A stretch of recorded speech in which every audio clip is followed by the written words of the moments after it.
Tahukah Anda, ada hal-hal yang tidak akan diceritakan oleh orang kaya kepada kalian? Ya, ini adalah rahasia kekayaan yang mungkin selama ini tersembunyi dan sekarang saatnya kita ungkap bersama.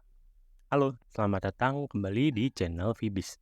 Sebelum kita mulai, jangan lupa untuk klik tombol subscribe dan lonceng notifikasi agar kamu tidak ketinggalan konten menarik kami berikutnya.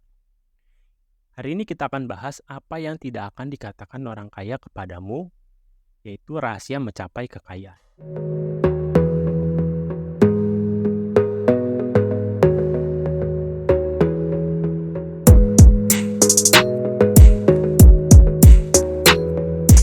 Yang pertama, kamu tidak akan menjadi kaya hanya dari gaji saja.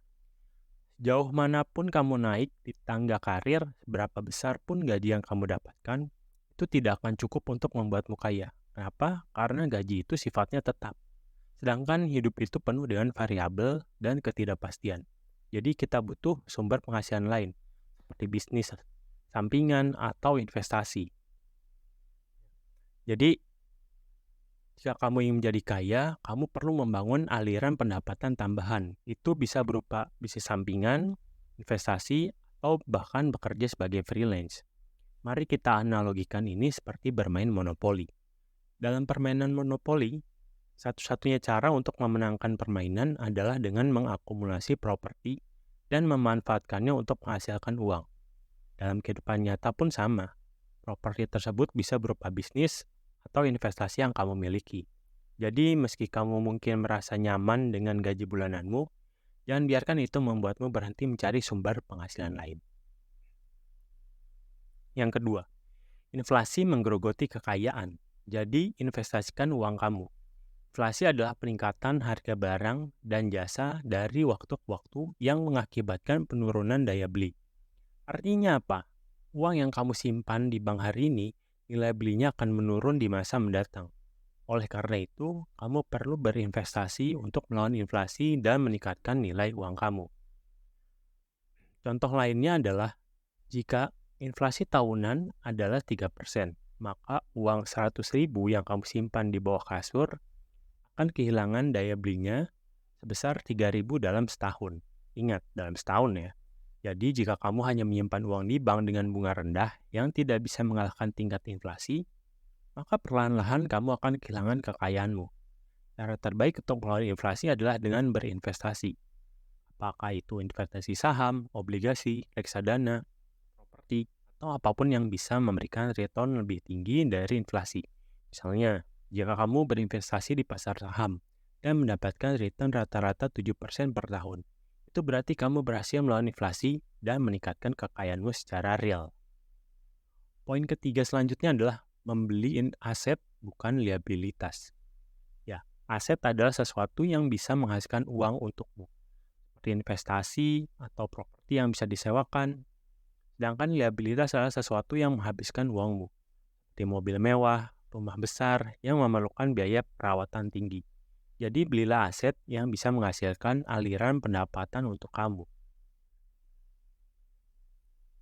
Dalam konteks keuangan, aset adalah sesuatu yang memberikan aliran pendapatan ke dompet kalian. Sementara liabilitas adalah sesuatu yang mengambil uang dari dompet kalian. Misalnya, investasi saham adalah aset karena mereka menghasilkan dividen dan pertumbuhan modal atau capital gain. Sebaliknya, mobil mewah yang kamu beli dengan kredit bisa jadi liabilitas karena kamu harus membayar cicilan dan biaya perawatannya. Memang, kadang ada kebingungan tentang apa yang harus dianggap sebagai aset. Misalnya rumah, banyak orang yang menganggap rumah sebagai aset. Tetapi jika rumah tersebut hanya kamu gunakan untuk ditinggali dan tidak menghasilkan pendapatan, maka menurut definisi itu adalah liabilitas. Poin selanjutnya adalah bayar dirimu sendiri terlebih dahulu. Selalu. Ini berarti sebelum kamu membayar tagihan, pengeluaran lainnya, atau hal-hal lain, sisihkan dulu sebagian dari penghasilanmu untuk ditabung atau diinvestasikan. Dengan cara ini, kamu akan memastikan bahwa ada uang yang disisihkan untuk masa depan kamu. Ini penting. Kenapa?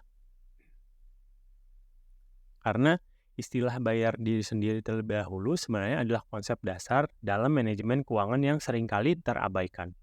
Konsep ini berarti sebelum kamu membayar tagihan, cicilan, atau membelanjakan uangmu untuk hal-hal lain, kamu hanya harus menyisihkan sebagian dari penghasilanmu untuk ditabung atau diinvestasikan. Pikirkan seperti ini, sebagian dari uangmu yang kamu hasilkan harus kamu simpan untuk masa depan, bukan hanya untuk kebutuhan jangka pendek seperti liburan atau barang-barang baru, tapi juga untuk kebutuhan jangka panjang seperti dana pensiun atau investasi. Oke, demikianlah pembahasan kita tentang apa yang tidak akan dikatakan orang kaya kepada kalian. Jangan lupa untuk like, share, dan subscribe. Selanjutnya komentar di bawah jika kamu memiliki pertanyaan atau pendapat lain. Dan tentunya jangan lupa untuk selalu mendapatkan update terbaru dari kami dan pantengin terus channel ini. Terima kasih sudah menonton dan sampai jumpa di video berikutnya.